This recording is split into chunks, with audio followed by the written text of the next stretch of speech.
Recording in progress.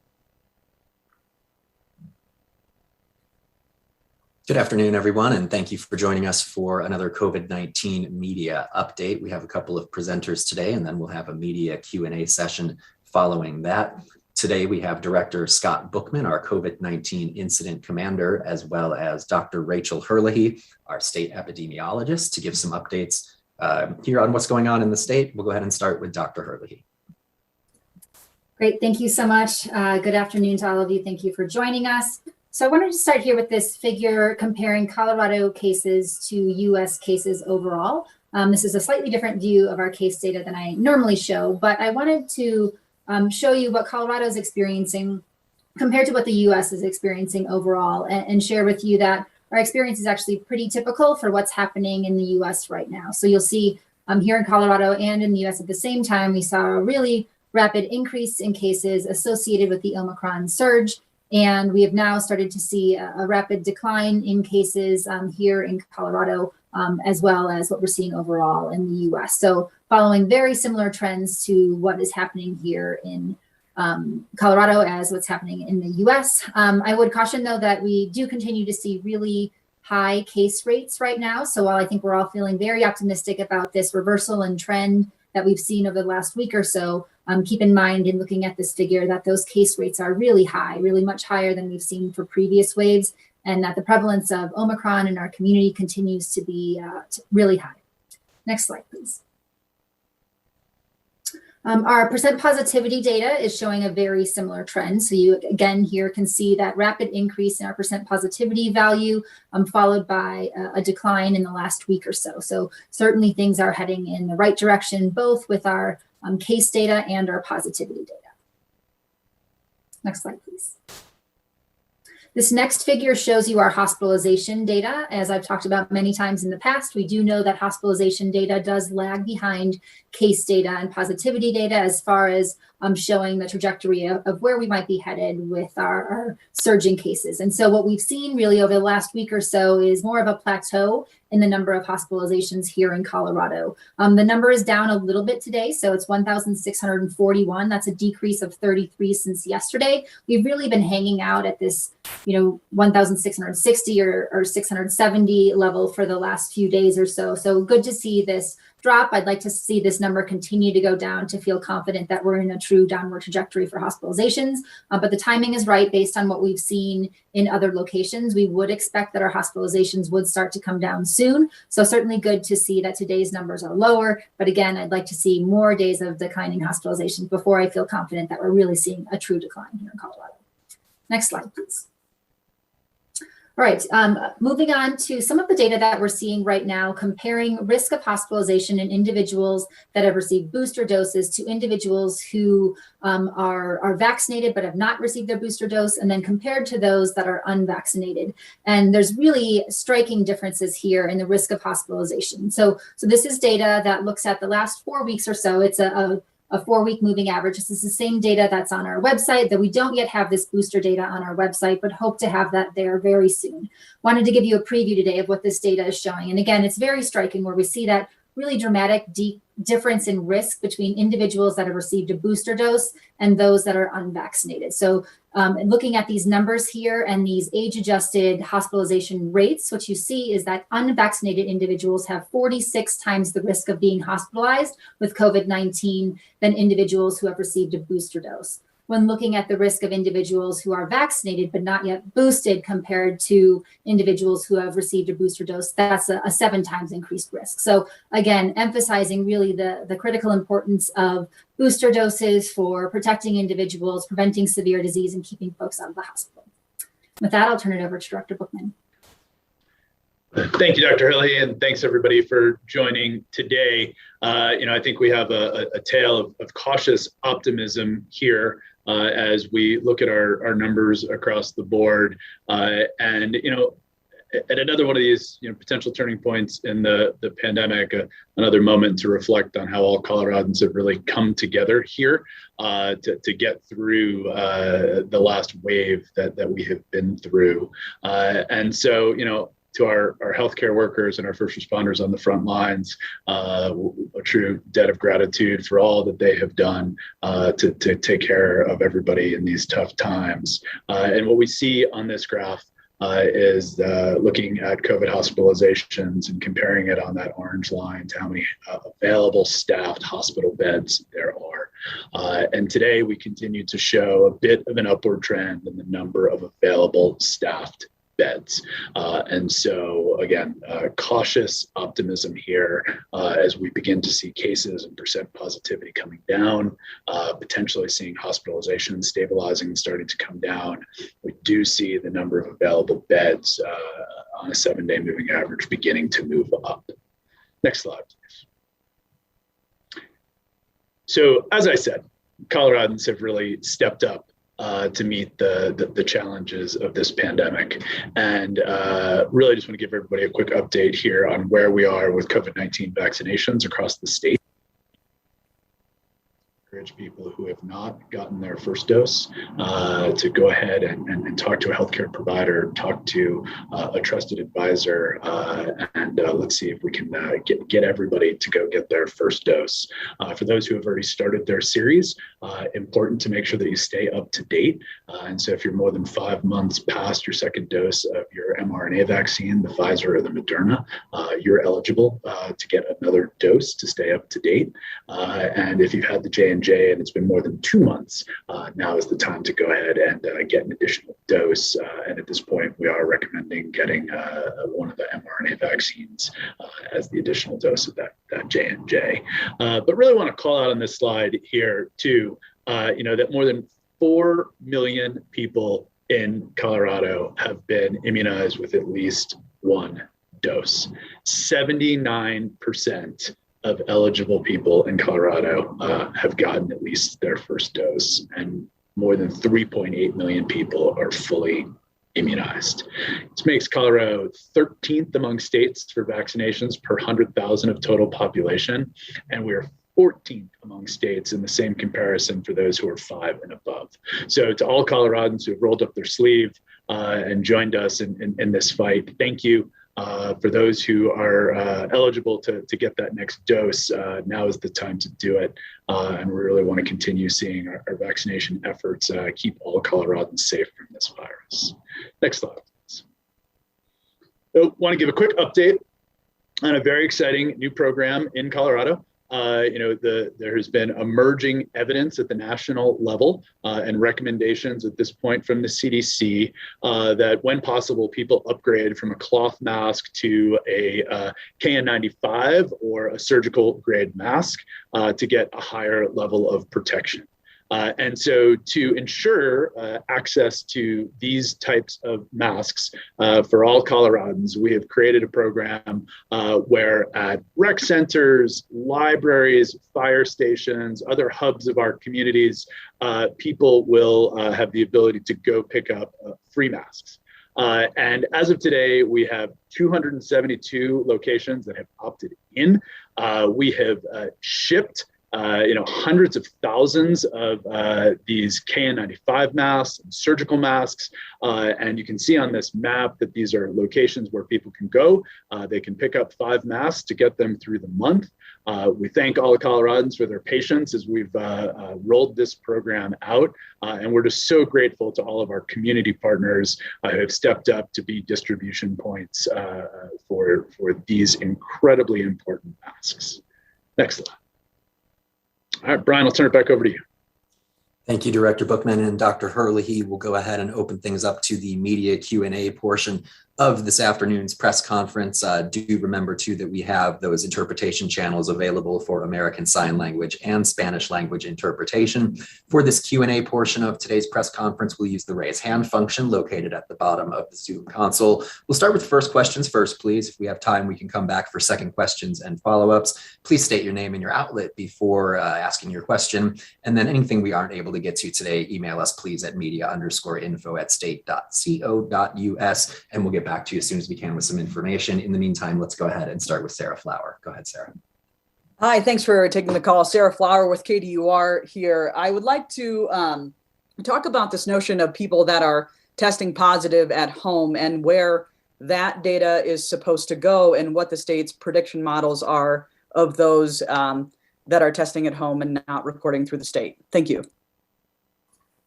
Sure, I can take that question. So we do know that over time, there has been an increased use of antigen tests, these at-home tests. Some of those antigen tests are available at testing locations, clinical settings, but we also know that they are commercially available in pharmacies and other places, obviously through the state as well. And we do have a way for individuals to report those test results to public health. So that is available on our website. There's instructions for how to do that. If you've received tests through the state, we have very clear information on our website on how to go about reporting your test results. But we do know that that is a challenge and that oftentimes those results do not get reported to public health, which is why we rely on really multiple sources of information to try and understand how much COVID-19 is being transmitted in our community. So we are looking at not just case data, so those cases that are reported to us, but other laboratory data, hospitalization data, and of course, we're working closely with our modeling team who since the beginning of the pandemic has really been helping us understand what that gap is between the true number of cases that are occurring in the state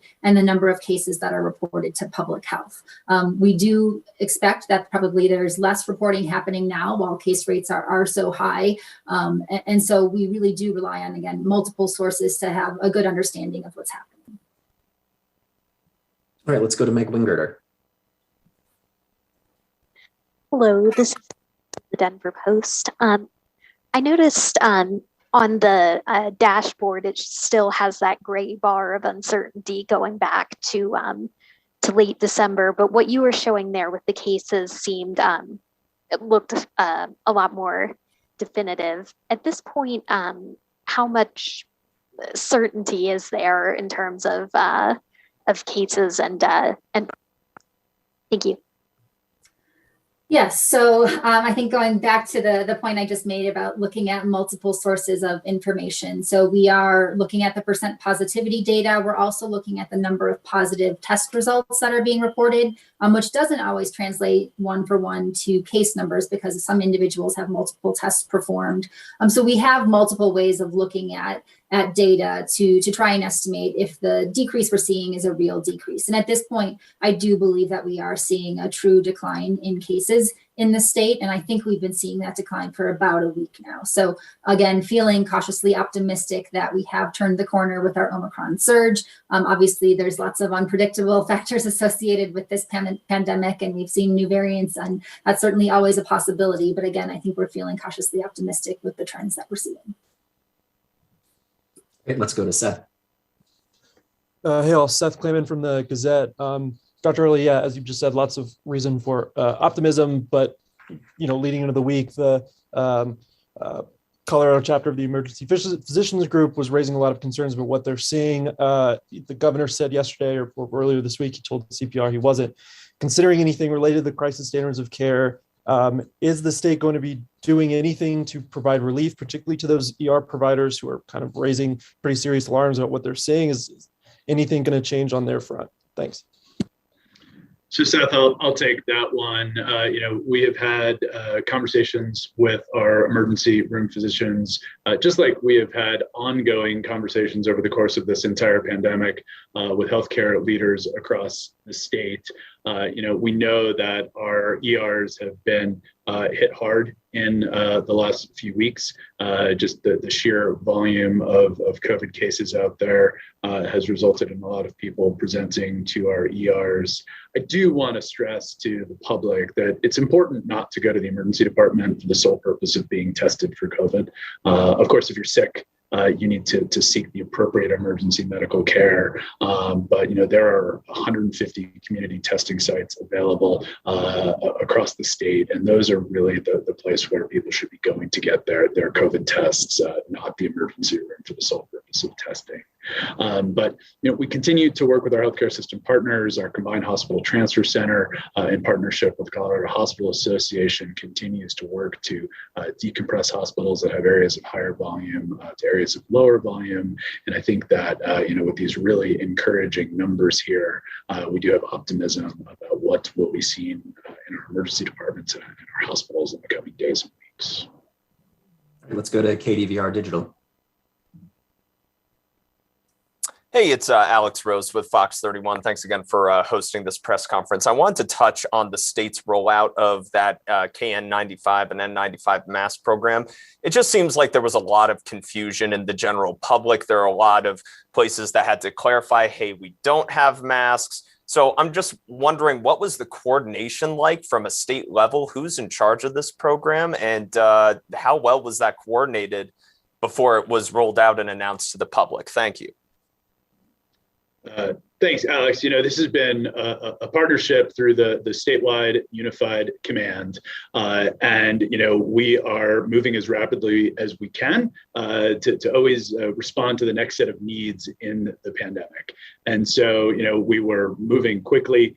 We've communicated with our partners. For some locations, it was best to pivot to other locations. But really, we're just so excited that we have more than 200 sites now where these sites have signed up to be points of distribution for these masks. There are hundreds of thousands of them out in the field now, and we really just want to encourage Coloradans, go to the website first. The only sites that are listed on the website now are active and have the ability to give out the masks, and then go ahead and make sure you know what their operating hours, and we'll go from there. All right, let's go to Rita. Hi, good morning. Yes, would it be possible to get some sound bites in Spanish? I had the same question as the previous one, and something regarding what can we do for people that go to the sites, and if they will be running out during one day, can they go back tomorrow? There's other resources to see where they can go. And Rita, I can follow up with you after this, because we do have a Spanish interpretation channel, and we can share that information with you to get you some sound bites for that, for questions that had been answered. Okay, perfect. I'll go ahead and email you. Thank you. Okay, thank you, Rita. Let's go to Kathy Walker at KOA. Thank you. Thank you so much. I was just wondering about having someone verbally express where we're at in terms of testing positivity rates and available hospital beds. Just need that to translate better to radio. How are we doing? Yes, I can certainly talk about the percent positivity, and then I don't know, Director Bookman, if you want to talk about the hospitalization data. So percent positivity, we are seeing improvements in our percent positivity values. They have come down. Our highest value that we saw was close to 30%. That value is now closer to 26%. But of course, those values are still really high and much higher than we've seen throughout the pandemic. So again, while we're starting to see improvements here, and we believe we've turned a corner on our Omicron surge, there continues to be high levels of transmission in our community. All right, Brian, just real quick to follow up on the hospital capacity numbers as well. Over the Delta wave, as things were really, kind of reaching towards their peak, we would see somewhere around 75 ICU beds available across the state at any given moment. And today we see, consistently more than 100 ICU beds available at any given moment. So, again, while our hospitals are still seeing a high demand, we do see promising numbers in our ICU capacity. All right, let's go to John Ingold. Thanks, Brian. John Ingold from The Sun. I don't know if you saw in the chat, but Kathy Harshbarger posted that the trends that are being seen statewide in terms of case numbers are not necessarily being seen in all parts of the state. And so I'm wondering if you can elaborate on that. Are there areas of the state where cases are increasing, positivity continues to be high, hospitalizations are increasing, any sort of statewide variability on that? Yes, thank you. That's a great question and a great point. Throughout the pandemic, we have seen quite a bit of variability from community to community. And we know that while overall state trends may show one particular picture, that doesn't mean this is necessarily the universal picture that's being seen in the state. So places in Colorado right now where we are continuing to see an increase, some of our larger communities that we would include the Pueblo area, El Paso County area, also Mesa County. We had seen the San Luis Valley still increasing, though they maybe are starting to see a little bit of leveling out at this point. So again, there are going to be some some variable trends across the state at this point. Honestly, the place where we saw those numbers level out first was some of our mountain resort communities, and then followed by the metro area. And that's really what's leading to the overall change in state trends. Okay, let's go to Rick Salinger. Go ahead, Rick. Hi, this is Rick Salinger, reporter with CBS 4 in Denver. And that is very good news indeed that we are seeing a dropping off of the Omicron variant, as has been exhibited in other countries prior to us. There have been some experts in different countries suggesting that with the Omicron, as it dies out, this could be the end of the pandemic. Is that a possibility? Yes, I mean, I wish my crystal ball was clearer here. I think, as we've said, I think 10 times or more now during this media availability, that we are feeling cautiously optimistic and do see positive trends in the data. We're working to try and understand what proportion of Colorado's population could potentially be immune at this point. But I also want to say that we've seen new challenges presented by this virus over and over again. We know that it's possible that Omicron is not the last variant we're going to see. And so I think we need to continue to be vigilant. I also, as I've mentioned, the case rates are still very high, higher than we've seen at any time during the pandemic. While they're coming down, they're still high. Hospitalization rates really are more in a plateau right now, so still very high. So I think we have a ways to go until we get to a place where we feel truly confident and comfortable with the level of transmission that's occurring. But until then, we're going to at least celebrate the fact that we've turned a corner and things are starting to look better. All right, let's go to John Daly. Hi, John Daly, Colorado Public Radio. Thanks for taking our questions. I wonder if you have any insights into folks who are out sick or have needed to be out due to catching the virus, either state healthcare workers or the state workforce, state government workforce, or beyond that in the private sector. We're hearing certainly anecdotally and around the country about a lot of people being sick with Omicron and not being able to work and being out. Teachers as well. Do you have any insights into any of that? So, John, I don't think we have any specific metrics, numbers to give you right now. I think with Omicron, it just moves so quickly. But we have seen across the entire country and in every sector of the workforce that Omicron has moved through quickly. And we have seen, a lot of workforce issues associated with this. There are just so many Coloradans who are infected with this. It's impacting, so many different areas. And again, cautious optimism, the cases are beginning to come down and that we will, begin to see the impact of this on the workforce begin to recede. Let's go to Blair Miller. Hey, it's Blair Miller from Denver 7. I was wondering, last week we had a bunch of hospitals say that a bunch of their patients that were coming in for other things were then testing positive for COVID upon screening. And I was wondering if you guys had any insight on how that's affecting the hospital data, and basically if people are getting out faster because their COVID is less severe. Sure, I can comment on that. So I shared some of that data last week. It is something that we are tracking in the state. So that difference between what proportion of the hospitalizations associated with COVID-19 are among individuals who are there for a primary diagnosis of COVID-19 versus those that are there with COVID-19. And so last week I reported that percentage of individuals that are hospitalized due to COVID-19 was about 65% of our hospitalizations. Our baseline throughout the pandemic has been about 80 to 90%.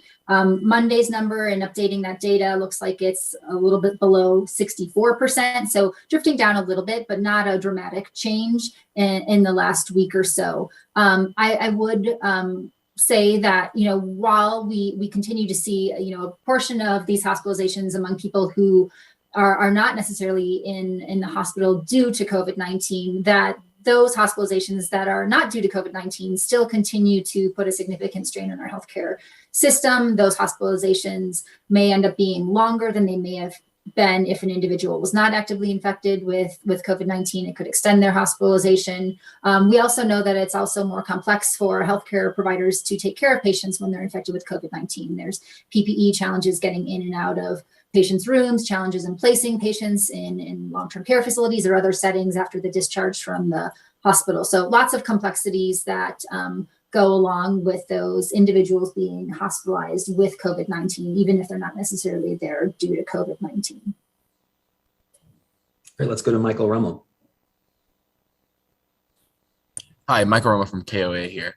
I'm just asking, because we've had people call in and ask us if there are going to be any more locations in El Paso County for the KN95 and surgical mask pickup, because we have only one location as listed right now, and the masks ran out rather quickly, and we were just wondering if there's any plans for expansion. We are really excited that so many sites have started to opt in. We had more than 100 additional sites request to be participating in this program between yesterday evening and this morning. And so I don't have the specifics in front of me regarding El Paso County.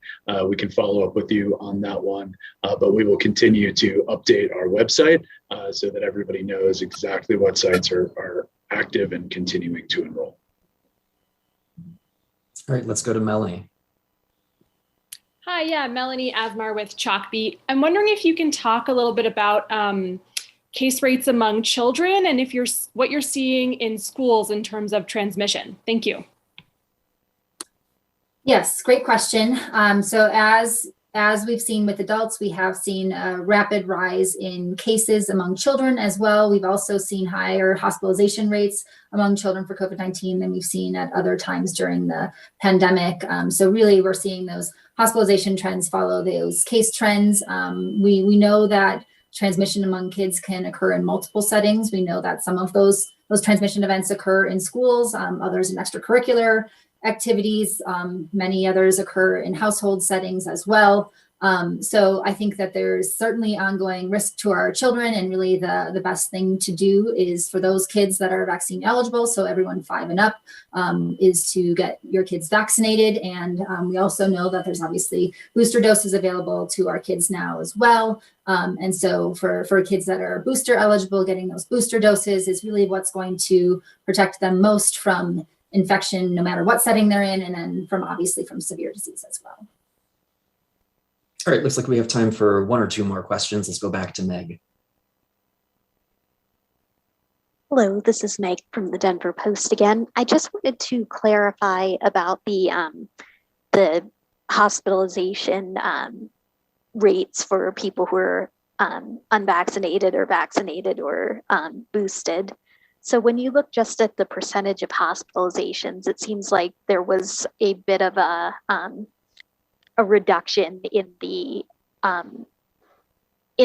advantage there for being vaccinated. But looking at what you showed us today, it still looks like a pretty massive gap there. Is that just a difference of looking at rates and age adjusting versus those raw numbers of the people who are hospitalized, or how should we understand?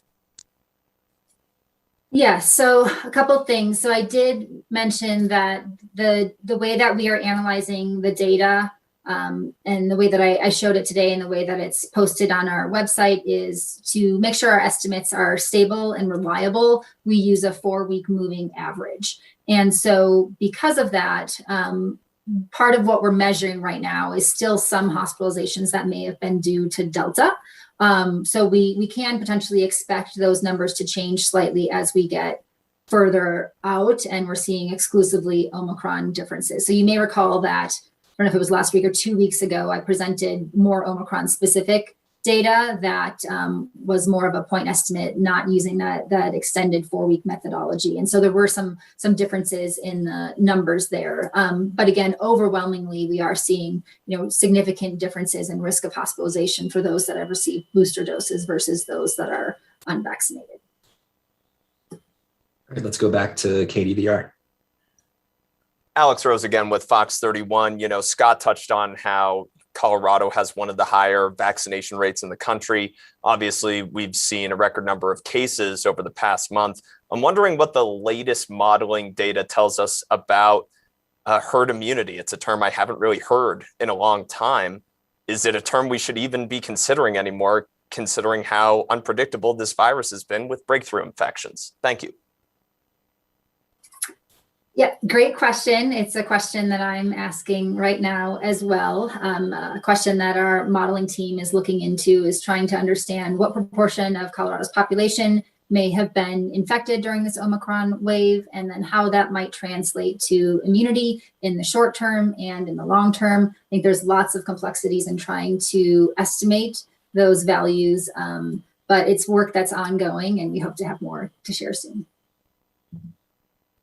Great. Thank you everyone for joining us this afternoon for our press conference. If you have any questions that we were not able to get to or that were not addressed on today's press conference, please email us at media_info@state.co.us and we'll get back to you with some information as soon as possible. Thank you, Dr. Herlihy and Director Bookman. And again, thank you all for joining. Have a good afternoon.